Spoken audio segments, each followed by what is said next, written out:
अस्सलाम स्टूडेंट्स, अल्लाह ताला के बबरकत नाम से शुरू जो बहुत मेहरबान हायत रहम करने वाला है।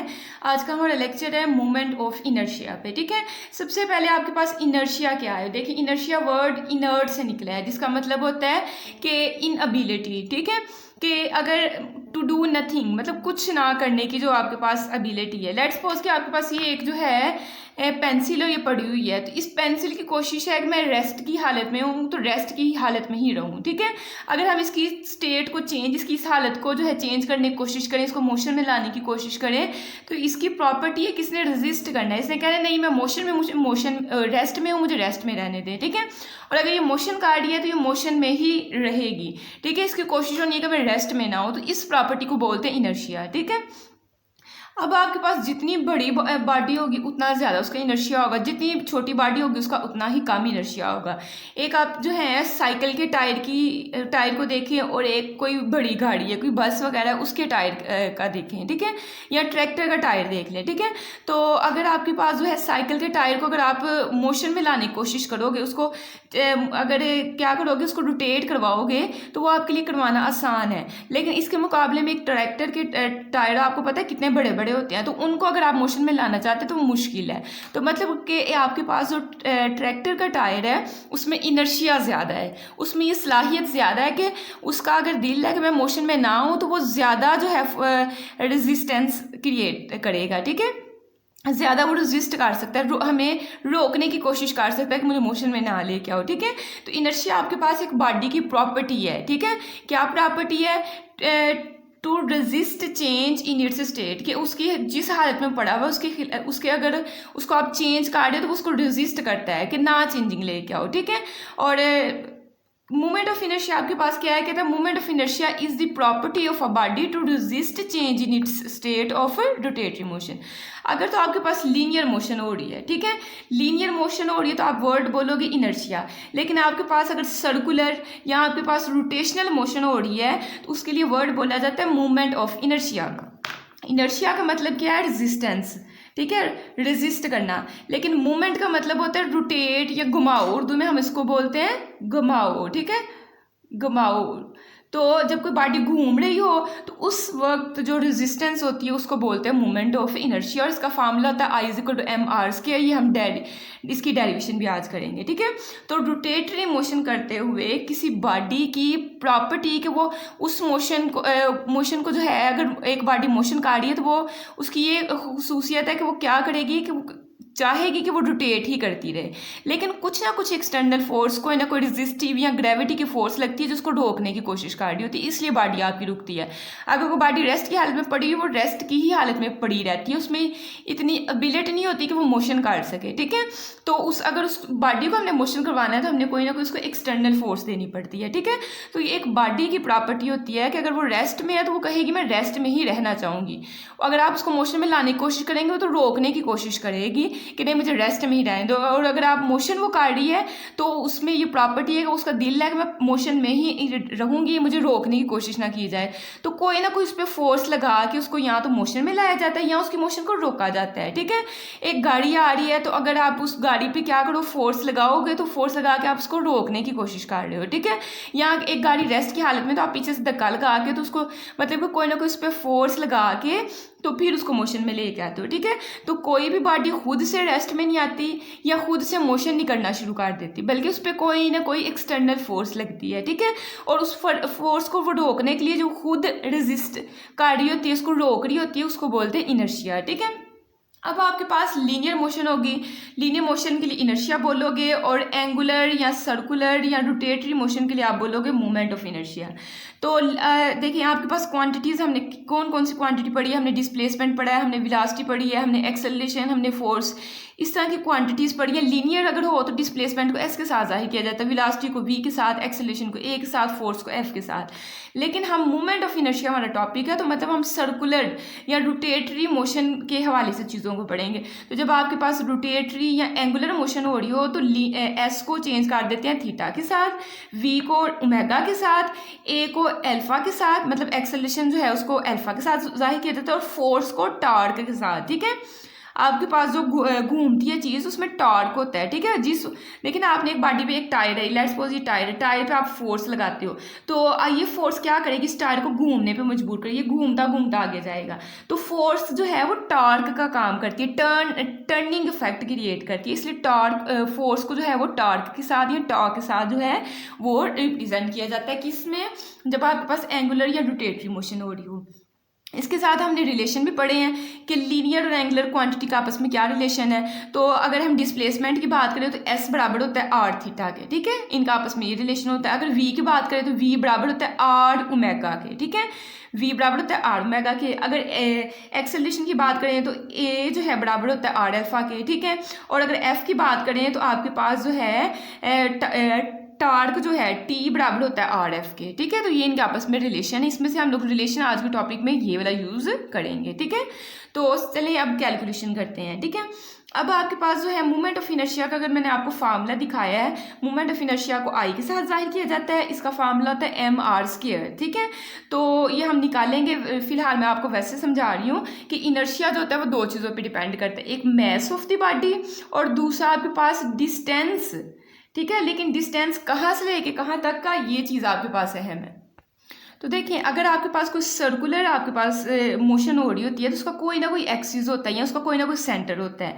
यहाँ आपने एक चीज़ जहन में रखनी है, लेट्स सपोज कि मेरे पास ये एक जो है एक रिंग है या कुछ इस तरह की चीज़ है, तो इसमें आपके पास इसका सेंटर जो होगा ना, इसको आप बोलोगे एक्सिस ऑफ रोटेशन, ठीक है।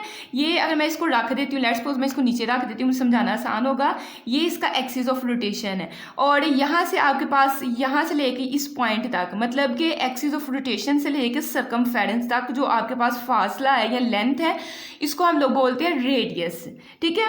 तो एक चीज़ आपने ये याद रखनी है कि इस ऑब्जेक्ट पे अगर कोई फोर्स लगाओगे तो इसके एक्सिस ऑफ रोटेशन आपके पास किस तरफ को है, अपवर्ड को है, ठीक है। और आपने फोर्स जो लगानी है इसके परपेंडिकुलर लगानी है, मतलब 90 डिग्री के एंगल पे। लेट्स सपोज कि अगर आपके पास एक ये आपके पास सीधी ये इस तरह थी ना, तो ये मैंने एक्सिस ऑफ रोटेशन बनाया, तो जो आप फोर्स लगाओगे वो इसके परपेंडिकुलर लगाओगे, मतलब कि यही आपके पास ये आपके पास इस तरह से, तो परपेंडिकुलर बिल्कुल आपके पास इस तरह से चीज़ होगी, तो आप इसके पॉइंट पे इस तरह से लगाओगे, इस तरह करके आप जो है फोर्स लगाओगे, यहाँ से फोर्स लगाओगे, मतलब आपके पास जो है यहाँ फोर्स लगेगी, या फिर आपके पास जो है इस पॉइंट पे, मतलब 90 डिग्री पे आपने इसको जो है इस पे फोर्स लगानी होती है, ठीक है।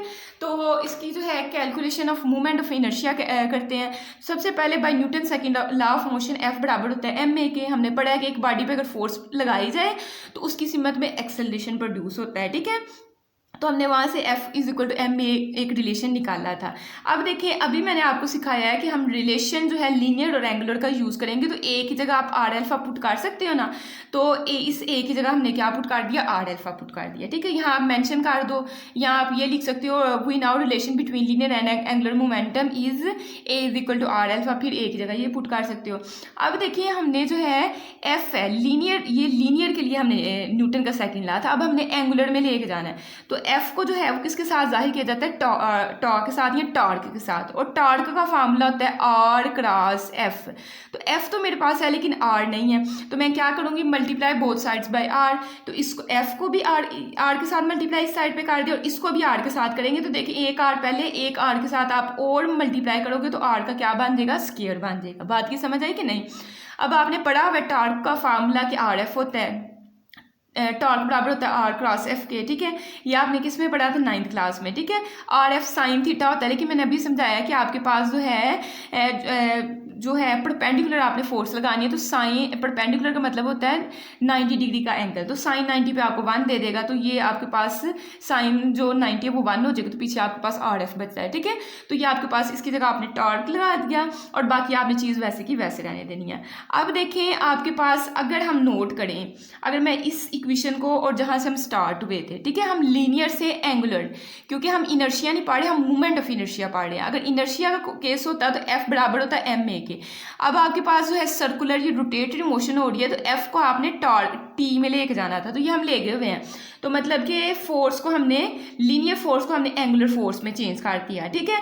और लीनियर फोर्स में एक्सेलरेशन को ए के साथ और एंगुलर एक्सेलरेशन को अल्फा के साथ, तो ये ए की जगह आपके पास अल्फा आ गया। तो फिर पीछे आपके पास क्या चीज़ रही, यहाँ m रह गया और यहाँ mr² रह गया हुआ है, ठीक है। इसको हमने बाद में नाम दे दिया हुआ है, आई का नाम आपने दे देना है, जिसको हम लोग बोलते हैं मोमेंट ऑफ इनर्शिया, ठीक है। mr² को हमने एक नाम दे दिया हुआ है, जैसे हमने ma को हमने f का नाम दिया हुआ था, इसी तरह mr² आपके पास आई के बराबर है, जिसको हम लोग बोलते हैं मोमेंट ऑफ इनर्शिया, ठीक है। तो देखें यहाँ जो मैं आपको चीज़ बताने वाली थी कि mr² इज इक्वल टू आई, तो आपके पास ये एक इक्वेशन बन गई और एक आपके पास ये इक्वेशन बन गई, बस इसकी जगह आपने आई लिख दिया है। तो देखें अगर आप न्यूटन के कानून के मुताबिक अगर आपके पास जो है लीनियर मोशन में जो m यहाँ काम करता है ना, एंगुलर मोशन में वही काम जो है आई करता है, यानी मूवमेंट ऑफ इनर्शिया करता है। बाकी तो चीज़ें बैलेंस होगी, एक्सेलरेशन से एक्सेलरेशन बैलेंस हो गया, फोर्स से फोर्स, ये एक तरह की फोर्स है, टार्क, ठीक है। मतलब कि अगर आपके पास, मैंने अभी बताया कि अगर सर्कुलर मोशन आपके पास हो रही हो तो आप फोर्स लगा के बॉडी को रोटेट करवाते हैं, तो फोर्स जब फोर्स लगाते हैं तो बॉडी घूमती है, मतलब टर्न होती है, तो टर्निंग इफेक्ट को हम लोग टार्क कहते हैं। तो एक तरह की आपके पास फोर्स है, तो एफ से एफ बैलेंस हो गया, ए से ए बैलेंस हो गया, तो एम और आई जो है वो आपस में एक तरह का काम करेंगे, ठीक है। मैस और मूवमेंट ऑफ इनर्शिया आपके पास सेम काम करेंगे, ठीक है। किस तरह से सेम काम करेंगे अगर मैं आपको सही से समझाना चाहूँ तो देखिए एफ बराबर होता है एम ए के। मैंने आप लोगों को, अगर आप मेरे फिजिक्स के लेक्चर रेगुलर ले रहे हो तो मैंने आपको चीज़ समझाई हुई है कि जब दो चीज़ें आपस में मल्टीप्लाई हो रही हों तो उनका आपस में इन्वर्स रिलेशन होता है, ठीक है। दो चीज़ें अगर आपस में मल्टीप्लाई हो रही हो तो उनका इन्वर्स रिलेशन होता है, और अगर डिवाइड हो रही हो आपस में तो उनका आपस में डायरेक्ट रिलेशन होता है। अब देखें आपके पास जो है ये मल्टीप्लाई हो रही है, तो मतलब एम और ए का आपस में क्या है, इन्वर्स रिलेशन है, ठीक है। लेकिन इन दोनों का एफ के साथ क्या है, डायरेक्ट रिलेशन है, क्योंकि ये सामने लिखी हुई है, ठीक है। एफ के साथ इन दोनों का डायरेक्ट रिलेशन, लेकिन आपस में तो इनका इन्वर्स रिलेशन है। तो देखो ये किस तरह से सेम काम करते हैं। देखें अगर आपके पास एक बॉडी है जिसका मैस जो है वो कम है, अगर उसका मैस कम है तो उसको अगर आपने लीनियर उसकी मोशन करवानी है तो आपको फोर्स भी कम लगानी पड़ेगी, ठीक है। तो अगर आपके पास लेट्स सपोज कि आपके पास जो है एक साइकिल ही है, ठीक है, एक बच्चा पीछे से उसको जो है धक्का लगाने लगा है ताकि साइकिल चलना शुरू हो जाए, तो आप मतलब लीनियर एक उसकी मोशन करवा रहे हो, तो साइकिल का मैस कम होता है, आपको फोर्स कम लगानी पड़ेगी। लेकिन इसके मुकाबले में कोई बस वगैरह हो, उसकी आपने मोशन करवानी हो तो आपको फोर्स ज़्यादा लगानी पड़ती है। तो फोर्स अगर आपको ज़्यादा किस पे लगानी पड़ती है, अगर मैस ज़्यादा तो वहाँ आपको फोर्स भी ज़्यादा लगानी पड़ेगी, फोर्स ज़्यादा लगाएंगे वहाँ एक्सेलरेशन भी ज़्यादा प्रोड्यूस होगा। इसी तरह से इसकी जो है स्टोरी है। देखें अगर आपके पास जो है आई आपके पास बराबर होता है mr², इसमें दो पॉइंट्स आपके बड़े हैं, एक मैस ऑब्जेक्ट का और एक आपके पास रेडियस ऑब्जेक्ट का, ठीक है। लेट्स सपोज कि आपके पास जो है इस चीज़ को भी हम इधर डिस्कस सेपरेट करते हैं, पहले आई के हिसाब से करते हैं, ठीक है। इनर्शिया, अगर एक बॉडी का मैस कम है, ठीक है, एक बॉडी का अगर मैस कम है तो अगर हम उसको मोशन, उसकी सर्कुलर मोशन करवाएंगे, लेट्स सपोज कि टायर ले लें, एक साइकिल का टायर ले लें, उसका मैस कम होता है, तो अगर आप उसकी सर्कुलर मोशन या उसको रोटेशन करवाएंगे तो आपको कम फोर्स लगानी पड़ेगी, ठीक है। आपने उस पर कम फोर्स, या फोर्स का दूसरा नाम एंगुलर मोशन में क्या लेंगे, टार्क, आपने उस पर कम आपने टार्क लगाया, ठीक है। देखिए अब बॉडी का मैस ही कम है तो मतलब कि अगर आप उस पर टार्क लगाओगे तो आपको कम लगाना पड़ेगा, वो आसानी से मूव कर जाएगा, ठीक है। तो जो टायर की कोशिश है कि मैं अगर रेस्ट में, तो मैं रेस्ट में रहूँ, तो वो मतलब उसका इनर्शिया भी कम है, जितना कम मैस होगा उतना ही उसका इनर्शिया भी कम होगा, जितना मैस ज़्यादा होगा उसका उतना ही इनर्शिया उसका ज़्यादा होगा। बड़ी बस को आप धकेल रहे हो, आप धक्का लगा रहे हो उसको, लेकिन ये है कि उस बस में जो है इनर्शिया ज़्यादा है, उसका मैस ज़्यादा है, इसलिए वो आसानी से मूव नहीं करती है, ठीक है। तो देखें यहाँ जैसे आप मैस कम था, फोर्स कम लगानी पड़ रही है, और अगर एक बॉडी का मतलब कि इनर्शिया कम है, उसका इतना ज़्यादा कोई मैस नहीं है, मैस उसका कम है, तो उसका मतलब उस पर आप टार्क या जो फोर्स लगाओगे वो भी कम लगाओगे। तो ये आपके पास जो है इस इक्वेशन से हमें पता चला कि अगर एंगुलर मोशन में जो मूवमेंट ऑफ इनर्शिया काम करता है, लीनियर मोशन में वो मैस काम करता है। तो यही मैंने चीज़ लिखी फ्रॉम इक्वेशन 1 and 2, इक्वेशन 1 ये, इक्वेशन 2 ये, we conclude that movement of inertia plays same role in angular motion. Movement of inertia जो है, movement of inertia I angular motion में वही रोल प्ले करता है as the mass in linear motion, जो कि लीनियर मोशन में एक मैस प्ले करता है, ठीक है। इसके साथ हमने एक और नतीजा यहाँ से निकाला कि आई जो है ये mr² की जगह हमने आई पुट किया है ना, तो मूवमेंट ऑफ इनर्शिया दो चीज़ों पे डिपेंड करता है, एक मास पे करता है और एक आपके पास स्क्वायर ऑफ रेडियस पे करता है। तो also movement of inertia depends on mass and square of distance या आर स्क्वायर पे।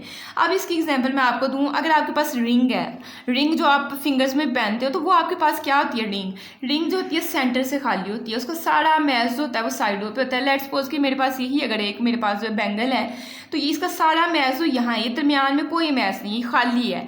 इसके मुकाबले में आप डिस्क देखिए, आपने डिस्क देखी होंगी पहले जब लोग मूवीज़ बनाते होते शादियों वगैरह की, वो डिस्क में होती थी, ठीक है। तो डिस्क आपके पास क्या होती है, वो सारी की सारी अंदर भी उसका मैस होता है, साइडों पे भी उसका मैस होता है, ठीक है। ये लेट्स सपोज कि हमारे पास एक डिस्क ही है, ठीक है, ये हमारे पास डिस्क है। तो देखिए मैस, अगर मैं कहती हूँ कि ये डिस्क का मैस आपके पास 5 ग्राम की है, ठीक है, और ये रिंग भी आपके पास 5 ग्राम की है। मैस तो मैंने सेम कर लिया, इन दोनों का मैस सेम हो गया। अब रेडियस में फ़र्क आ जाएगा। इनर्शिया जो है मैस पे भी डिपेंड करता है और रेडियस पे भी। मैं दो डिफरेंट एग्जांपल्स ले रही हूँ, एक मैं रिंग की ले रही हूँ, एक मैं डिस्क की ले रही हूँ, ठीक है, एक मैं रिंग की और एक डिस्क की ले रही हूँ।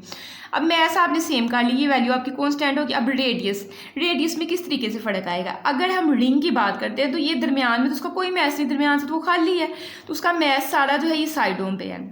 अब अगर मैं रेडियस की बात करती हूँ, आर की बात करती हूँ, तो आर आपके पास क्या होता है, एक्सिस ऑफ रोटेशन से आपके पास जो है किसी भी पॉइंट तक, लेट्स सपोज मैं ये वाला मैस लेती हूँ, तो ये एक्सिस ऑफ रोटेशन मतलब सेंटर से लेके इस वाले इतने हिस्से का, ये मैं टोटल मैस की नहीं बात करी, सिर्फ इसकी मैंने बात की है। तो रेडियस आपके पास क्या है, आर सेम होगा। अगर मैं इस मैस की नहीं बात करती, सेंटर ऑफ मैस ये वाला मैं ले लेती हूँ, तो यहाँ भी आपके पास जो है सेम, क्योंकि आपके पास रिंग की शेप जो होती है वो सर्कुलर होती है, सर्कल की तरह होती है। तो सर्कल के सेंटर से किसी भी पॉइंट पे आप मैस ले लोगे, आर की कीमत आपके पास क्या रहनी है, सेम रहनी है, वो चेंज नहीं होनी है। लेकिन अगर डिस्क की बात करते हैं, तो डिस्क का तो ये सारा ही मैस है, तो आप मैस हो सकता है आप इस पॉइंट पे ले रहे हो, मैं ना यहाँ मैस लेने को, मतलब कि लेट्स सपोज कि आपके पास सेंटर वाला पॉइंट जो है ना, ये मैंने इतने अच्छे से ड्रा नहीं की, लेकिन ये कि अगर आपके पास सेंटर वाला पॉइंट यहाँ है, मैंने यहाँ रखा है, इसी हिसाब से चलो सोच लेते हैं।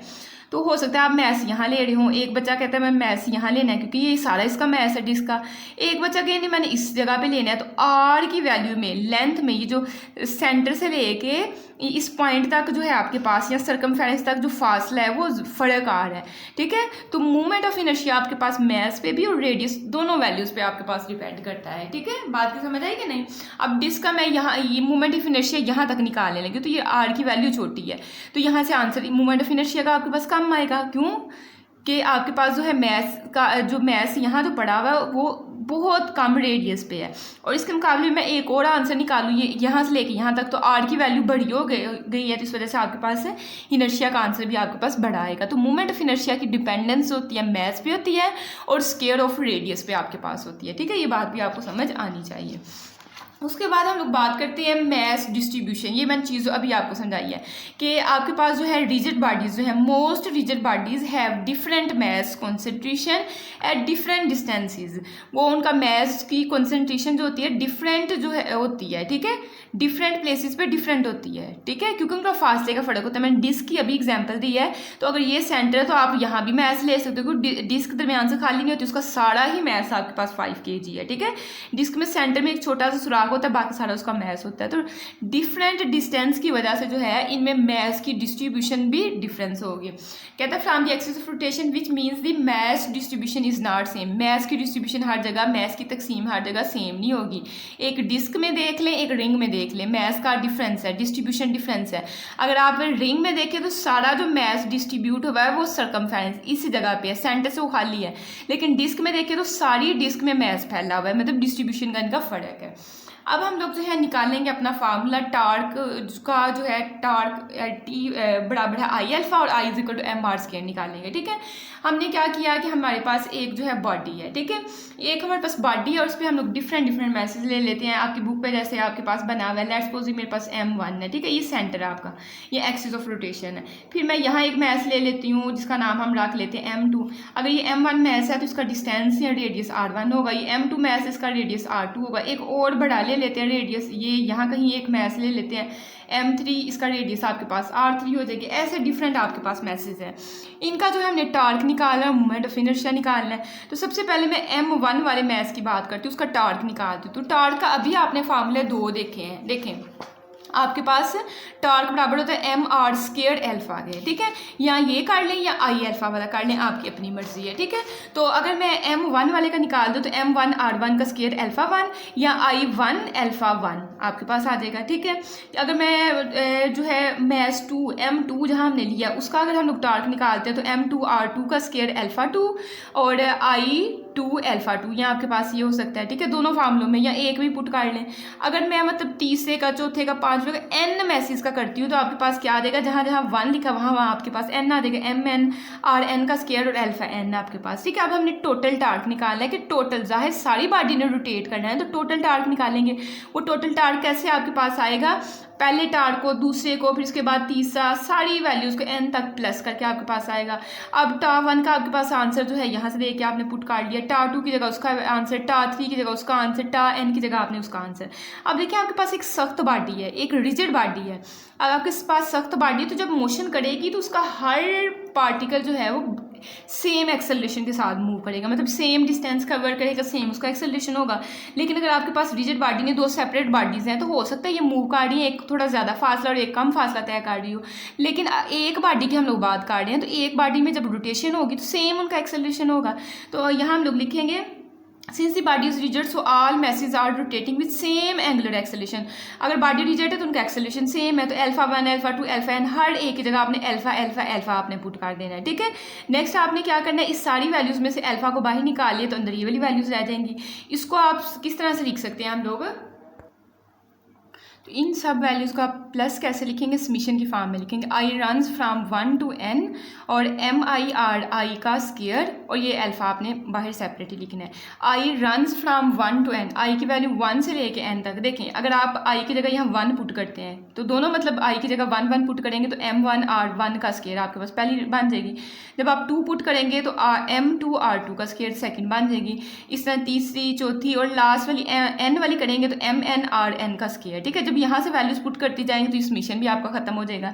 तो ये वाली जो सारी वैल्यू आपके पास है, समीशन एम आई आर आई का स्क्वायर, ये आपके पास आई के बराबर होगा, ये मोमेंट ऑफ इनर्शिया के बराबर होगा। आई बराबर आपके पास आ जाएगा I runs from one to N M I R आई का स्क्वायर आपके पास, ठीक है।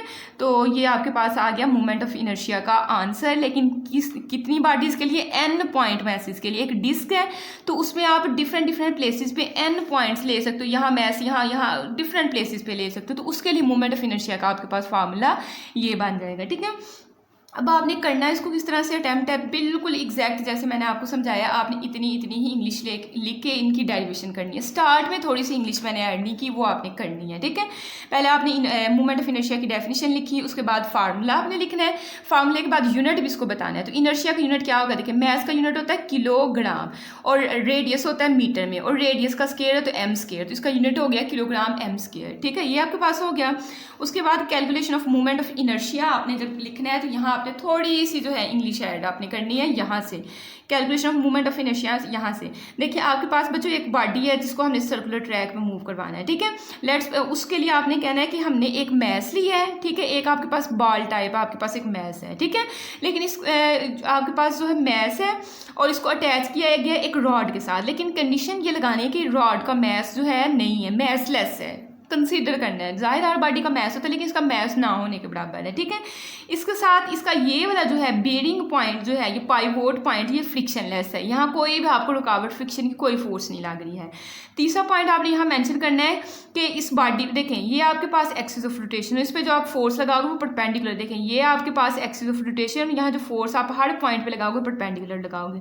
तो स्टार्ट आपने सबसे पहले डेफिनेशन लिखनी है, फिर calculation of movement of inertia की आपने हेडिंग देनी है, और यहाँ से लेके यहाँ आपने एफ बराबर है एम ए वाला काट के उसके बाद यहाँ से थोड़ी सी इंग्लिश यहाँ तक लिख के तो आपने ये वाली चीज़ ले आनी। उसके बाद सारा आपने अटैम्प्ट करना है जैसे मैंने आपको पेज पे दिखाया है। अगर मैं आपको यहाँ दिखाऊँ तो बिल्कुल आपने एग्जैक्ट जो है ऐसे सारी की सारी डेरिवेशन जो है वो कर देनी है, ठीक है। तो आपका टॉपिक जो है वो कंप्लीट हो जाएगा। यहाँ आपने हेडिंग लगानी है मैस डिस्ट्रीब्यूशन की, फिर फॉर एन पॉइंट मैसेज की, और इसको सारा जो है डिटेल से आपने एक्सप्लेनेशन कर देना है।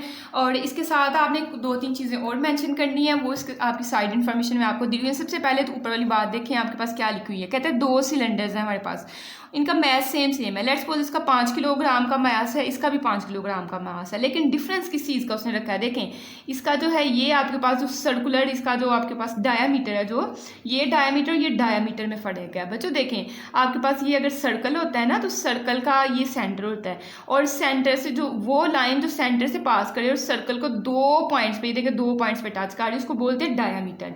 अब जितना बड़ा सर्कल होगा उसका उतना ज़्यादा डायामीटर होगा, और डायामीटर से हम लोग रेडियस निकाल लेते हैं। कैसे? डायामीटर का आपके पास जो भी होता है उसको 2 पे डिवाइड करें तो रेडियस आ जाता है, मतलब ये आपके पास रेडियस है, ठीक है।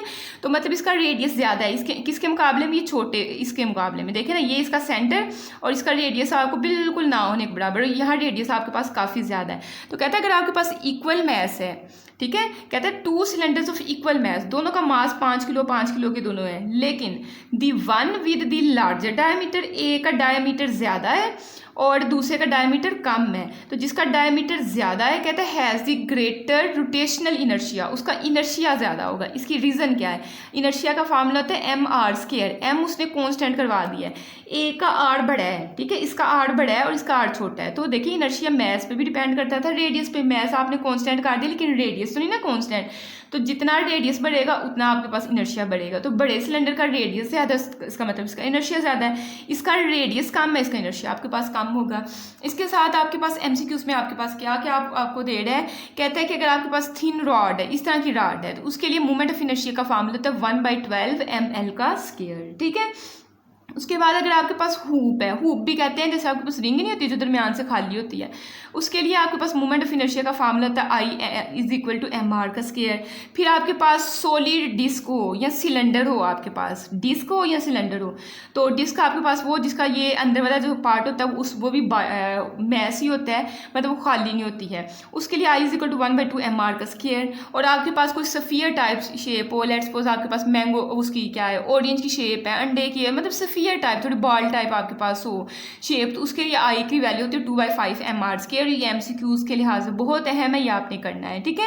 इसके साथ बच्चों फर्स्ट ईयर की जो है मैथ्स की वीडियोस जो हैं वो सारी अपलोड हो चुकी हैं। आप जिस एक्सरसाइज को देखते हैं साथ कमेंट किया करें कि आपको एक्सरसाइज की कितनी समझ आई है, मुझे उस हिसाब से जो है मुझे अंदाज़ा हो कि किस एक्सरसाइज को मुझे जो है दोबारा करवाने की ज़रूरत है, या कौन से डाउट्स हैं जो आप लोगों के क्लियर नहीं हुए हैं, ठीक है। तो साथ कमेंट ज़रूर किया करें। फिजिक्स में भी जहाँ मसला होता है क्वेश्चन लिखा जो है कमेंट कर दिया करें, ताकि मैं उसको आपको अच्छे से अच्छा रिस्पॉन्स, आपका जो कॉन्सेप्ट है वो क्लियर करवा सकूँ। तो thanks for watching this video. अल्लाह हाफिज़।